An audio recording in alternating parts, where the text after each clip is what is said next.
Assalamualaikum warahmatullahi wabarakatuh. Bismillahirrahmanirrahim. Innal hamdalillah nahmaduhu wa nasta'inuhu wa nastaghfiruh wa na'udzu billahi min syururi anfusina wa min syarri a'malina. May yahdihillahu fala mudhillalah wa may yudlil fala hadiyalah. Wa asyhadu an la ilaha illallah wahdahu la syarikalah wa asyhadu anna Muhammadan abduhu wa rasuluh. Ya ayyuhalladzina amanu taqullaha wa qulu qawlan sadida yuslih lakum a'malakum wa yaghfir lakum dzunubakum wa may yuti'illaha wa rasulahu faqad faza fawzan 'azima.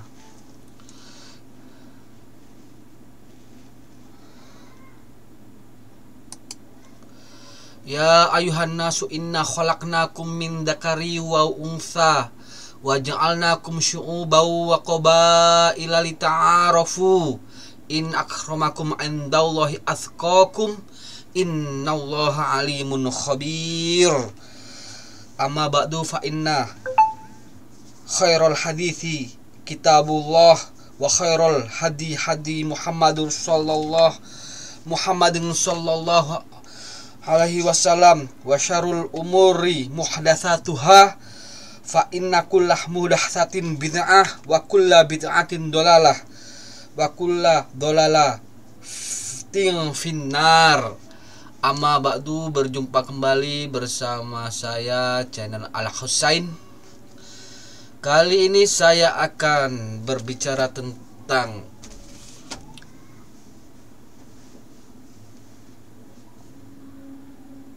main hakim sendiri dan persekusi dalam dunia Islam.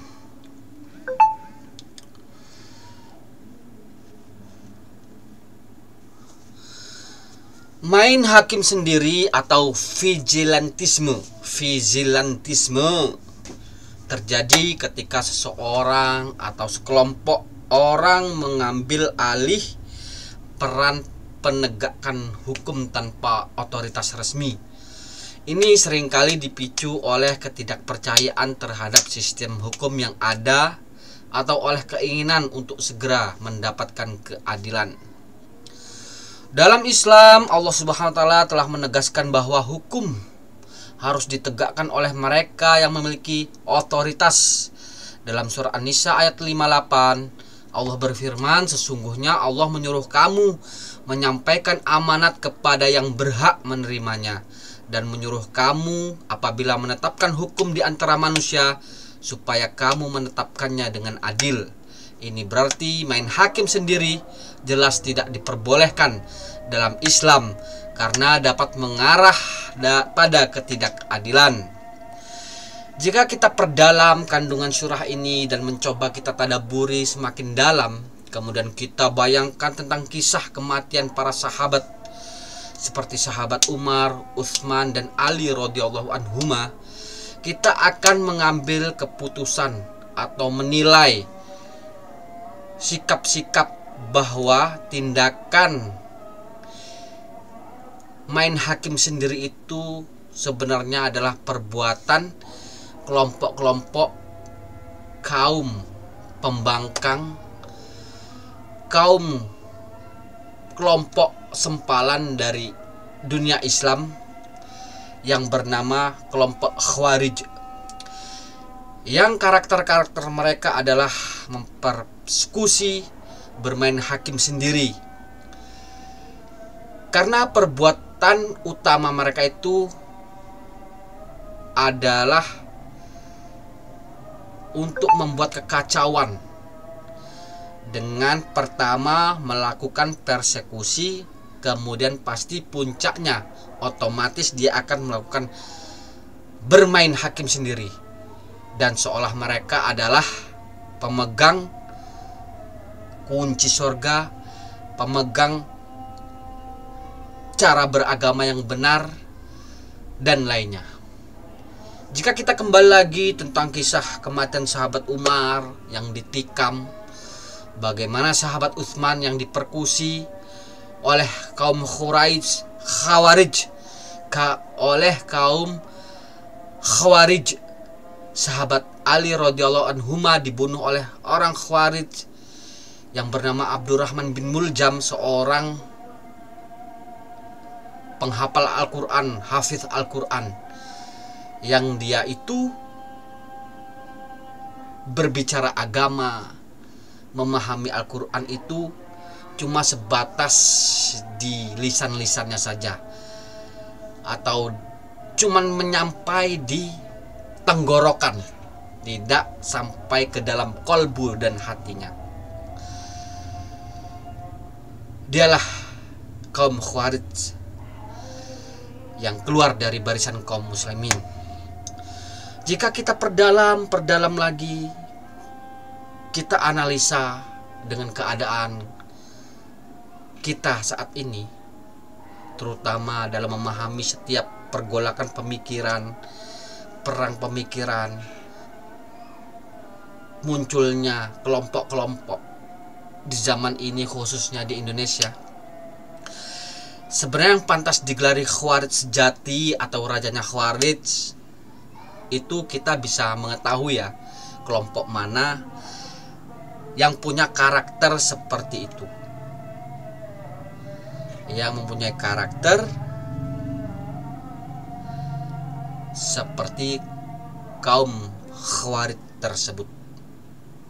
Bisa kita nilai jika kita mau membaca sejarah, bagaimana karakter-karakter mereka yang suka persekusi dan main hakim sendiri. Oke, nanti saya akan lanjutkan saatnya sholat isya berjamaah, setelah sholat isya berjamaah.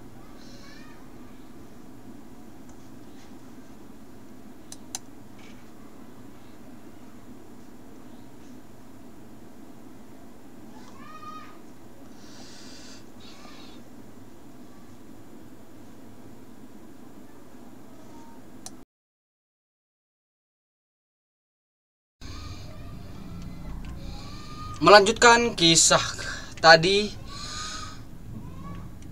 pembahasan kedua adalah tentang persekusi.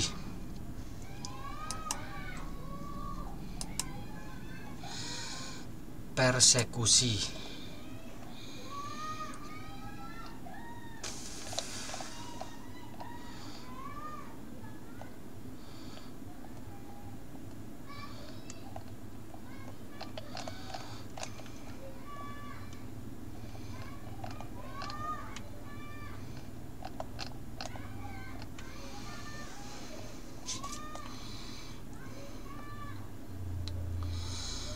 Persekusi adalah tindakan menindas atau mendiskriminasi seseorang atau kelompok berdasarkan agama, ras, atau keyakinan mereka. Islam melarang keras tindakan ini. Dalam surah Al-Mumtahanah ayat 8, Allah Subhanahu wa taala berfirman, Allah tidak melarang kamu untuk berbuat baik dan berlaku adil terhadap orang-orang yang tidak memerangimu karena agama dan tidak mengusir kamu dari negerimu. Sesungguhnya Allah menyukai orang-orang yang berlaku adil.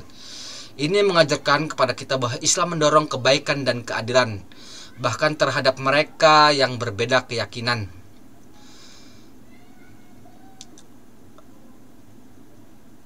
Dan Rasulullah SAW bersabda, barang siapa yang menzalimi orang yang terikat perjanjian atau merendahkannya, maka aku pembelanya pada hari kiamat.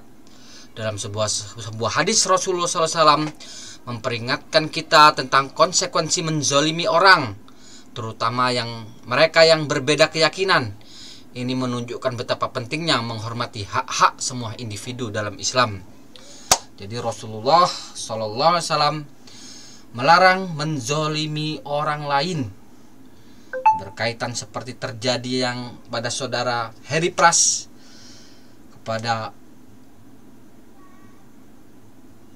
rombongan kiai